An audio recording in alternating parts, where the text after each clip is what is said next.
आप देख रहे हैं इंडिया न्यूज, आपके साथ मैं हूं रचना बंसल। शुरुआत बड़ी खबर के साथ करेंगे। इस वक्त की बड़ी खबर ये कि 2 दिन के अंदर अंदर मोदी कैबिनेट का विस्तार हो सकता है। अगले 1 या 2 दिन में बड़ा फैसला होगा। 8 जुलाई को सुबह 10:30 बजे मंत्रियों का शपथ ग्रहण होना है। 18 से 20 ऐसे नए चेहरे हैं जिन्हें कैबिनेट में जगह मिल सकती है। जेडीयू अपना दल के कोटे से भी मंत्री बनाए जा सकते हैं। ये सूत्रों के हवाले से बड़ी खबर मिल रही है। ज्यादातर ऐसे नाम हैं जिन पर मोहर लग चुकी है।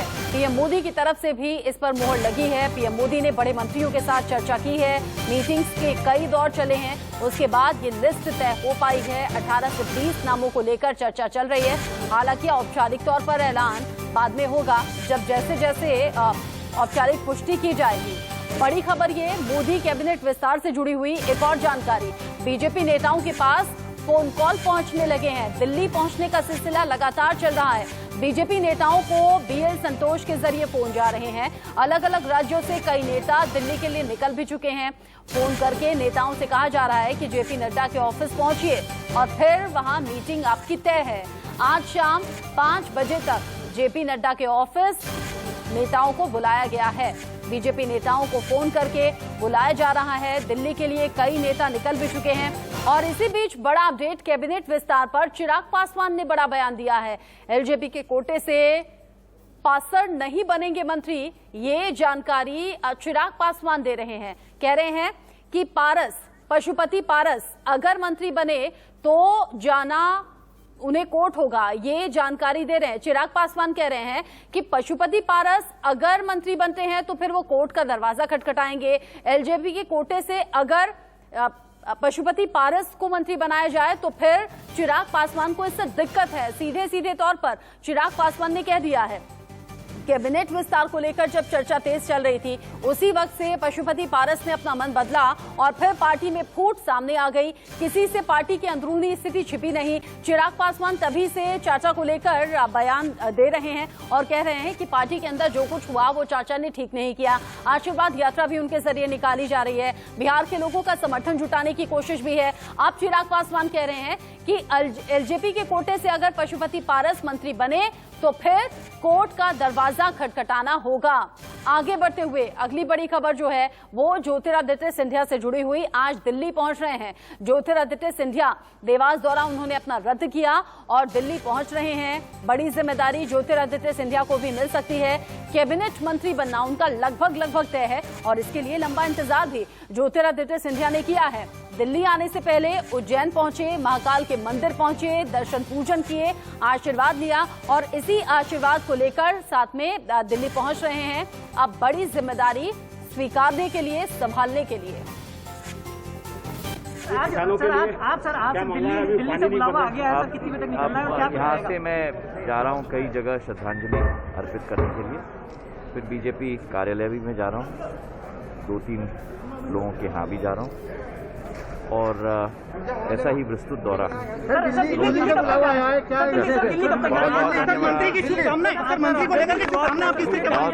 बहुत बहुत धन्यवाद। मुझे निकलने दी। किसको क्या जिम्मेदारी मिलने वाली है ये अभी जानकारी नहीं मिल पाई है, लेकिन जिन जिन चेहरों को लेकर मंथन चला, जो दिल्ली पहुंच रहे हैं, उनकी जानकारी लगातार आप इंडिया न्यूज पर देख रहे हैं। मोदी कैबिनेट विस्तार से जुड़ी एक और बड़ी जानकारी, सर्बानंद सोनोवाल भी दिल्ली के लिए निकले हैं। नारायण राणे को भी दिल्ली बुलाया गया है और कहा यह जा रहा है महाराष्ट्र से नारायण राणे बड़ा नाम है। इनके अलावा भी और कुछ नेताओं को मंत्री की जिम्मेदारी सौंपी जा सकती है। आज शाम 5 बजे जेपी नड्डा के ऑफिस सभी नेताओं को बुलाया जा रहा है। आज ही मंत्री पद की जानकारी भी दे दी जाएगी। 8 तारीख को शपथ ग्रहण होना है। ऐसे में किसको कौन सी जिम्मेदारी मिलेगी, इस पर लगातार मंथन तो चला और आज शाम 5 बजे जाहिर तौर पर जेपी नड्डा के ऑफिस जो बुलाया गया है, जिन को बुलाया गया है उन्हें उनके मंत्रालयों को लेकर भी हो सकता है कि जानकारी पहले से दे दी जाए। नहीं, उसके बारे में मैं कुछ नहीं कह सकता हूँ। मैं पहुँचने के बाद मुझे जानकारी मिलने के बाद मैं कहूँगा। आज जेपी नड्डा जी बुलाया क्या सर? नहीं। चाहे वो ज्योतिरादित्य सिंधिया हो, चाहे फिर वो सर्बानंद सोनोवाल हो, चाहे फिर नारायण राणे क्यों ना हो, दिल्ली के लिए निकल चुके हैं, इतना तय है। लेकिन किसको क्या जिम्मेदारी मिलने वाली है ये अभी किसी की तरफ से साफ नहीं किया गया है। हो सकता है कि उन्हें खुद भी जानकारी ना हो और दिल्ली इसीलिए बुलाया गया हो कि चर्चा होगी, उसके बाद शपथ ग्रहण होना है। 18 से 20 नए चेहरे शामिल होंगे कैबिनेट विस्तार में। कैबिनेट विस्तार में क्या कुछ होने वाला है, क्या कुछ बड़ी बातें हैं, ये भी आपको बताएंगे। फिलहाल 3 चेहरे आप अपनी टीवी स्क्रीन पर देख रहे हैं जिनका तय है कैबिनेट विस्तार में शामिल होना। उसमें ज्योतिरादित्य सिंधिया हैं, उसमें नारायण राणे हैं, उसमें सर्बानंद सोनोवाल हैं जो कि दिल्ली पहुंच रहे हैं। इसी बीच चिराग पासवान ने बड़ा बयान दे दिया है, कहा है कि चाचा पशुपति पारस को अगर मंत्री बनाया गया एलजेपी के कोटे से तो फिर मुझे कोर्ट का दरवाजा खटखटाना होगा, क्योंकि पहले ही चाचा के बर्ताव से, चाचा के फैसलों से नाराज चिराग पासवान हैं।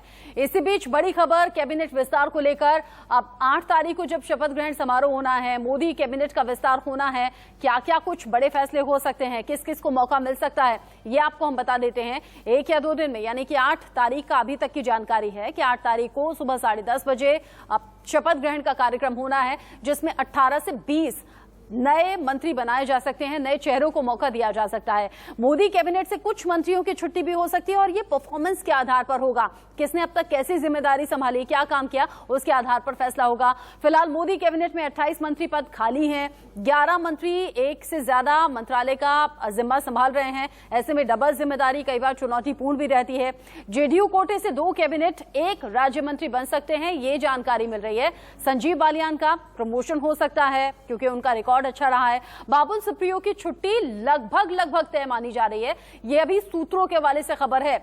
मंत्रियों की काम की समीक्षा की गई, उस पर चर्चा हुई। मंथन के बाद प्रधानमंत्री नरेंद्र मोदी की मोहर के बाद ही यह फैसला हुआ है किसको आउट किया जाएगा, किसको इन करना है। यानी कि मोदी कैबिनेट विस्तार को लेकर अभी तक की जानकारी के मुताबिक 18 से 20 नए मंत्री बनाए जा सकते हैं, शामिल किए जा सकते हैं। मोदी कैबिनेट के विस्तार पर समाजवादी पार्टी का रिएक्शन सामने आया है, क्या कुछ कहा, सुनिए। मंत्रिमंडल का विस्तार होने जा रहा है, दरअसल में ये चुनावी विस्तार है। मंत्री भी यहाँ चुनावी बनेंगे। प्रभु, ये देश की जनता है, सब जानती है। अनुराग भदौरिया कह रहे हैं कि जनता है, सब जानती है। मतलब इस फैसले को लेकर भी सवाल खड़े कर दिए हैं। कह रहे हैं कि आने वाले चुनावों को देखते हुए ये सोच समझकर रणनीति बनाई गई है और उसके बाद कैबिनेट विस्तार हो रहा है। संभावित नाम कौन कौन से हैं वो आप टीवी स्क्रीन पर लगातार देख रहे हैं। और ज्यादा अपडेट के साथ मेरे सीनियर कोलीग राकेश कुमार सिंह मेरे साथ जुड़ गए हैं और साथ ही साथ संवाददाता सुमित दुबे भी मेरे साथ जुड़े हुए हैं ज्यादा अपडेट के साथ। राकेश, पहले आप ही बताइए कौन कौन किस किस को फोन किया गया है, कौन कौन दिल्ली पहुंच चुका है, कौन कौन पहुंचने वाला है?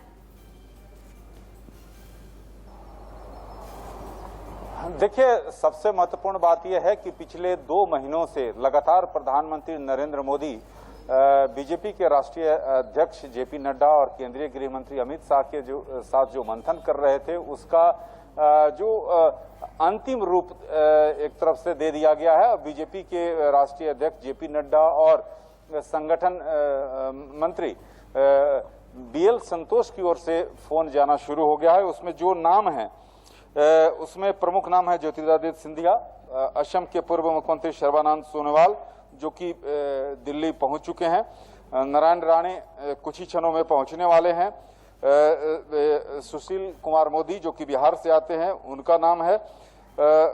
ये इन चेहरों के बारे में साफ तौर पर ये हमारे पास जो जानकारी है, पुख्ता जानकारी है, उसके मुताबिक इन्हें फोन जा चुका है और कुछ ही क्षणों में ये पहुंचने वाले हैं, ये लोग पहुंचेंगे। कई ऐसे चेहरे की बात सामने आ रही है जो कि मोदी 1.0 में जो आपको चौंकाया था। मसलन बात करें पूर्व केंद्रीय गृह सचिव और आरा से सांसद आरके सिंह, हरदीप पुरी जैसे नाम थे जिनको शामिल किया गया था। तो कई ऐसे चेहरों को भी शामिल किया जा सकता है जो हमारे सूत्र हैं, जो कि अपने अपने क्षेत्र में जो है विशेषज्ञ हैं। मतलब जो जिसमें पारंगत होगा उसे उस विभाग की जिम्मेदारी सौंपी जा सकती है। अब तक का परफॉर्मेंस भी, अब तक का योगदान भी पार्टी में देखा जाएगा, अब तक का रिकॉर्ड भी खंगाला जाएगा। सुमित, किन किन नामों को लेकर चर्चा तेज है और कौन कौन से वो नाम हैं जिनकी छुट्टी लगभग तय है? जी देखिए, जैसा राकेश जी बता रहे थे अभी कि मोदी सरकार 1.0 के दौरान कई सारे सरप्राइज पिक थे, जैसे हरदीप पुरी या फिर आरके सिंह थे, तो ऐसे ही कुछ सरप्राइज पिक यहाँ भी हो सकते हैं। और ये और बात है कि हो सकता है कि उनकी विशेषज्ञता जहां पर जिस क्षेत्र में है, जैसा आप बता रही हैं, उसके इतर भी उनको जिम्मेदारी सौंपी जाए, क्योंकि हरदीप पुरी विदेश सेवा के रहे थे अधिकारी और उनको दिया गया जो दूसरा मंत्रालय उनको दिया गया, या आरके सिंह जो कि गृह सचिव रहे थे उनको दूसरा मंत्रालय दिया गया। इस तरीके से मोदी गवर्नमेंट इस बार भी जो कैबिनेट एक्सपेंशन होगा कुछ सरप्राइज पिक यहाँ पर ले सकती है। छुट्टी की जहां तक आपने बात करी, निश्चित तौर पर कौन मंत्री बनेगा ये तो इम्पोर्टेंट है ही, लेकिन इसके साथ ये भी जरूरी है नजर रखना इस पर कि किसकी छुट्टी होगी, क्योंकि कुछ नाम ऐसे हैं जिनके जैसे माना जा रहा है कि जिनके परफॉर्मेंस का रिव्यू किया था, कई सारी मीटिंग हुई थी, मैराथन मीटिंग्स हुई थी, जिसमें जेपी नड्डा जो बीजेपी के अध्यक्ष है वो शामिल हुए थे, अमित शाह शामिल हुए थे, और मंत्रियों के परफॉर्मेंस का भी आकलन किया था प्रधानमंत्री नरेंद्र मोदी ने। तो निश्चित तौर पर ऐसा भी संभव है कि कुछ मंत्रियों की छुट्टी हो जाए। हालांकि नाम अभी क्लियर नहीं है, लेकिन सिर्फ कयास ही लगाए जा सकते हैं कि किसकी छुट्टी होगी, ये देखना पड़ेगा। शाम 5 बजे जो मीटिंग होनी है राकेश, इस मीटिंग में जानकारी क्या विभागों को लेकर दी जाएगी, बताया जाएगा कि इसको कौन सी जिम्मेदारी मिल रही है, या नॉर्मल एक मीटिंग है कैबिनेट विस्तार से पहले? देखिए, कैबिनेट विस्तार से पहले अमूमन बीजेपी के राष्ट्रीय अध्यक्ष इस तरह की बैठकें करते रहे हैं। मसलन बात करें कि जब मोदी 1.0 के समय था तो उस समय अमित शाह बीजेपी के राष्ट्रीय अध्यक्ष थे, और उन्होंने जब मंत्रिमंडल विस्तार से पहले जो संभावित चेहरे थे उनको अपने चाय पर बुलाया था। तो ऐसी उम्मीद की जा रही है। रही बात कि किन राज्यों की तवज्जो देने की बात, तो हमारे पास जो पुख्ता जानकारी है उसके मुताबिक उत्तर प्रदेश, महाराष्ट्र, बिहार, पश्चिम बंगाल और गुजरात को जो है इस मंत्रिमंडल विस्तार में थोड़ी अहम जगह मिलेगी। और जहां तक आपने बात किया कि सहयोगी दलों की, सहयोगी दलों को तवज्जो मिल सकता है, उसमें जनता दल यूनाइटेड जो बिहार में नीतीश की अगुवाई में जो सरकार है उनकी पार्टी को इसमें तवज्जो मिल सकती है। अपना दल जो कि उत्तर प्रदेश में आने वाले समय में चुनाव है, उनके अनुप्रिया पटेल को शामिल किया जा सकता है। और हमारे पास जो जानकारी है उसके मुताबिक अनुप्रिया पटेल दिल्ली पहुंच चुकी हैं। लोक जनशक्ति पार्टी पशुपति पारस गुट को जो है, पशुपति पारस को मंत्रिमंडल में जगह मिल सकता है, एक कमोवेश जो है तय हो गया है। अब रही बात की मोदी 2.0 में सबसे महत्वपूर्ण जो रुख तय किया गया है, उसमें कई मुद्दों को लेकर मंथन हुआ था। जातीय और क्षेत्रीय और दलीय समीकरण को भी ध्यान में रखा गया है। और जिस तरीके से आप इन बातों का जिक्र कर रहे हैं राकेश, और जिन छोटे दलों का जिक्र कर रहे हैं और जिस समीकरण का जिक्र आप कर रहे हैं, जाहिर तौर पर आने वाले चुनावों के लिहाज से जरूरी भी है ये कैबिनेट विस्तार और इन शहरों को मौका देना, मोदी मंत्रिमंडल में शामिल करना। बहुत शुक्रिया राकेश कुमार सिंह, सुमित दुबे, ये जानकारी हम तक पहुंचाने के लिए। इस बड़ी खबर पर निगाह इंडिया न्यूज की लगातार बनी हुई है। जैसे ही कुछ अपडेट आएगा दर्शकों तक हम सबसे पहले पहुंचाएंगे। लेकिन अगली जो बड़ी खबर है वो कांग्रेस से जुड़ी हुई। आज सोनिया गांधी से मुलाकात करने वाले हैं कैप्टन अमरिंदर सिंह। शाम 5 बजे मुलाकात होनी है, जिसमें कैप्टन अमरिंदर सिंह, सोनिया गांधी के बीच में अहम बैठक होनी है। बैठक के दौरान राहुल गांधी भी मौजूद रहने वाले हैं। पंजाब में सिद्धू से विवाद पर बात हो सकती है, क्योंकि लगातार जो सरगर्मी है वो बढ़ती हुई दिख रही है। टकराव की जो स्थिति है वो दूर होती हुई दिख नहीं रही। लगातार दिल्ली आना हो रहा है, मीटिंग्स का दौर भी चल रहा है, कभी कैप्टन आते हैं, कभी सिद्धू आते हैं, लेकिन जो आमने सामने टकराव की स्थिति है ये दूर कर पाने में अभी तक कांग्रेस आलाकमान विफल साबित हुआ है। ऐसे में आज सोनिया गांधी, राहुल गांधी से कैप्टन अमरिंदर सिंह की मुलाकात होनी है। शाम 5 बजे का वक्त है जब मीटिंग होगी। लेकिन इसी बीच मीटिंग में क्या पंजाब में सियासी सरगर्मी जो बढ़ी हुई है, जो टकराव की स्थिति है, इसे सुलझाने में कांग्रेस आलाकमान क्या कामयाब हो पाएगी? ये जो 4 तस्वीरें मेरे इर्द गिर्द आप देख रहे हैं, पंजाब कांग्रेस में गदर अब किसी से छिपी नहीं है। पहले काफी लंबे वक्त तक ये अंदरूनी मसला रहा, लेकिन अब खुलकर उजागर हो चुका है, सबके सामने आ चुका है। एक तरफ कैप्टन अमरिंदर सिंह का गुट नजर आता है, दूसरी तरफ नवजोत सिंह सिद्धू और उनके समर्थक नजर आते हैं। जगह जगह लगे हुए पोस्टर अलग अलग वक्त पर इस बात की गवाही देते भी हैं। ऐसे में सोनिया गांधी, राहुल गांधी, प्रियंका गांधी, इन सभी से कभी कैप्टन अमरिंदर सिंह की, कभी नवजोत नवजोत सिंह सिद्धू की मुलाकात होती रही है, लेकिन इन मुलाकातों के बाद भी कुछ संभल नहीं पाया, कुछ सुधर नहीं पाया। आज शाम फिर से 5 बजे सोनिया गांधी और राहुल गांधी के साथ कैप्टन अमरिंदर सिंह की मुलाकात होनी है। लेकिन मुलाकात में क्या बात बन जाएगी, मुलाकात में क्या जो टसल की स्थिति है इसमें कुछ सुधार होगा, ये देखने वाली बात होगी। सोनिया गांधी से कैप्टन अमरिंदर सिंह मिलेंगे, सिद्धू की नाराजगी पर बात होनी है। राहुल गांधी से पहले ही सिद्धू की मुलाकात हो चुकी है, प्रियंका गांधी से भी मुलाकात उन्होंने की थी, लेकिन पंजाब का संकट कांग्रेस दूर नहीं कर पा रही है। 3 तस्वीरें आप देख लीजिए, 3 तस्वीरें जो पंजाब में कांग्रेस की स्थिति बयां कर रही है। कांग्रेस में अंतरकलह की स्थिति अब दिल्ली तक पहुंच चुकी है। दिल्ली में लगातार मीटिंग्स का दौर चलता है, फिर पंजाब वापसी हो जाती है, लेकिन कांग्रेस इस अंतरकलह से जूझ ही रही है। और शायद यही वजह है कि पार्टी अंदरूनी मसलों पर ज्यादा फोकस रह गई है बजाय कि बाहरी मसलों के, बजाय कि अपनी विपक्षी भूमिका निभाने के। आप इन 3 तस्वीरों से पंजाब के संकट को समझ सकते हैं और समझिए कि आने वाले चुनावों में चुनौती बड़ी पंजाब में होने वाली है कांग्रेस की इस स्थिति को देखते हुए।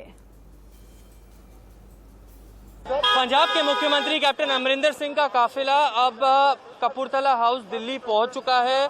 आप देख सकते हैं कैप्टन अमरिंदर सिंह की आज मुलाकात जो है सोनिया गांधी से लगभग 3 से 4 बजे तक, क्योंकि लगातार पंजाब कांग्रेस के अंदर जो अंतरकलह चल रही थी उसको सुलझाने के लिए ये बैठक बहुत महत्वपूर्ण है जो कैप्टन अमरिंदर सिंह की आज सोनिया गांधी से होनी है। बताया ये भी जा रहा है कि सोनिया गांधी से मुलाकात करने के बाद कैप्टन अमरिंदर सिंह मिल सकते हैं प्रियंका गांधी वाड्रा से भी, और इसको लेकर कई अटकलें हैं, क्योंकि लगातार जो 3 मेंबर कमेटी थी उसके द्वारा साफ तौर पर जो 18 पॉइंट का एजेंडा तय किया गया था उस पर भी डिस्कशन होना है। लगातार नवजोत सिंह सिद्धू से जो अंतरकलह चल रही थी, बार बार जो नवजोत सिंह सिद्धू डिमांड्स कर रहे थे उस पर किस तरीके की बातचीत होती है आज सोनिया गांधी से, उसको लेकर अब कैप्टन अमरिंदर सिंह आज दिल्ली पहुंचे हैं और 3 बजे का जो समय बताया जा रहा है वो यहाँ से निकलेंगे और फिर सीधा सोनिया गांधी से मुलाकात होगी।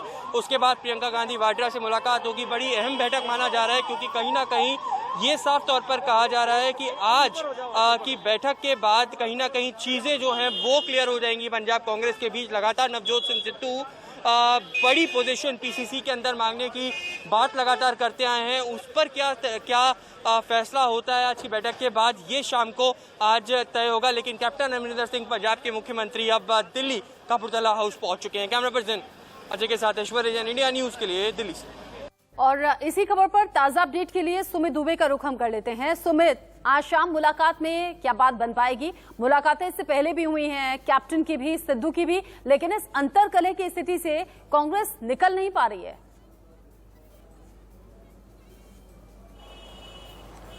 जी देखिए, कांग्रेस पार्टी का जो ड्रामा पंजाब का पिछले 1 महीने से चल रहा है, पिछले महीने से चल रहा है, उसका आज फाइनल एक्ट है। आज फाइनल एक्ट इस पर लिखा जाएगा, क्योंकि अभी तक कैप्टन अमरिंदर सिंह 2 बार दिल्ली आ चुके थे इससे पहले, और दोनों बार जो 3 सदस्यीय कमेटी बनाई थी खड़गे की चेयरमैनशिप में, उनके सामने वो पेश हुए थे और उनको कुछ 18 सूत्रीय एक एजेंडा दिया गया था जिसका पालन करने की बात कही गई थी। कुछ इश्यूज थे जो कि सिद्धू नहीं बल्कि सिद्धू के अलावा और भी कई सारे विधायकों और मंत्रियों ने उठाए थे, उन सबको एड्रेस करने के लिए उनको निर्देश दिया गया था। इसके बाद सिद्धू आए, सिद्धू पहले कमेटी के सामने आए और उसके बाद सिद्धू सीधे राहुल गांधी और प्रियंका गांधी वाड्रा से मिले। उसके बाद फिर से, लेकिन ये कलह थमी नहीं। उस समय ऐसा लगा था कि शायद ये कलह थम जाएगी और कोई कॉम्प्रोमाइज फॉर्मूला निकल के आएगा, लेकिन वो निकल कर आया नहीं। दोनों तरफ से वार प्रतिवार किए गए। कैप्टन अमरिंदर सिंह ने अपने घर पर एक लंच दिया जिसमें अर्बन एरियाज के जो हिंदू लीडर्स थे उनको, कांग्रेस पार्टी के, उनको बुलाया गया और एक तरीके से कहा जा सकता है तो इनडायरेक्टली एक मैसेज देने की कोशिश की कैप्टन अमरिंदर सिंह ने कि वो कितने मजबूत है पंजाब में। वहीं दूसरी तरफ नवजोत सिंह सिद्धू ने भी कैप्टन को टारगेट करना जारी रखा। उन्होंने बिजली के इशू को लेकर लगातार ट्वीट्स किए और कैप्टन पर और पंजाब सरकार पर इनडायरेक्टली कैप्टन पर निशाना साधा। इसके बाद अब आज कैप्टन अमरिंदर सिंह आकर सोनिया गांधी, जो कि कांग्रेस पार्टी की प्रेसिडेंट है, उनसे मिल रहे हैं। ये पहली मुलाकात होगी कैप्टन अमरिंदर सिंह की सोनिया गांधी और राहुल गांधी के साथ, कांग्रेस पार्टी के टॉप ब्रास के साथ। यानी इस मुलाकात के बाद जो भी चॉकआउट किया गया है फॉर्मूला, जो भी सिद्धू को अकोमोडेट करने की बात की गई है, उसको जिस तरीके से अमल में लाना है और उस पर कैप्टन की सहमति जरूरी है। तो फिर इस मुलाकात में उसकी पूरी रूपरेखा तय हो जाएगी कि क्या कैप्टन जो भी फॉर्मूला तय किया जा रहा है उसके लिए तैयार है या नहीं है। अगर नहीं है तो उनको बनाने की कोशिश की जाएगी और उसके बाद ही जो फाइनल सॉल्यूशन निकलेगा, पार्टी में टूट होगी या पार्टी एक साथ कैप्टन के नेतृत्व में चुनाव के लिए जाएगी, सिद्धू की भूमिका क्या होगी, क्या सिद्धू पीसीसी अध्यक्ष बनेंगे या सिद्धू को कैंपेन कमेटी का चेयरमैन बनाया जाएगा, क्या सिद्धू को सरकार में शामिल किया जाएगा, बाकी जो विधायक हैं, बाकी जो मंत्री है, उनकी जो कहते हैं कि उनकी जो परेशानियां हैं, उनकी जो समस्याएं हैं, उनका क्या निदान निकलेगा, क्या जो 18 सूत्री एजेंडा लागू करने की बात कही गई थी उसको क्या जैसे कि आपने कहा कि आज फाइनल राउंड समझा जाए, मीटिंग्स का जो दौर चला उसमें फाइनल फैसला हो जाएगा, तो आज का दिन बेहद खास है, मीटिंग बेहद खास है। सुमित, नजर आप बना के रखिएगा इस बड़ी खबर से जुड़ा, आगे जो भी अपडेट होगा दर्शकों तक आपके जरिए हम पहुंचाएंगे। वक्त छोटे से ब्रेक का हो गया है, उससे पहले हेडलाइंस।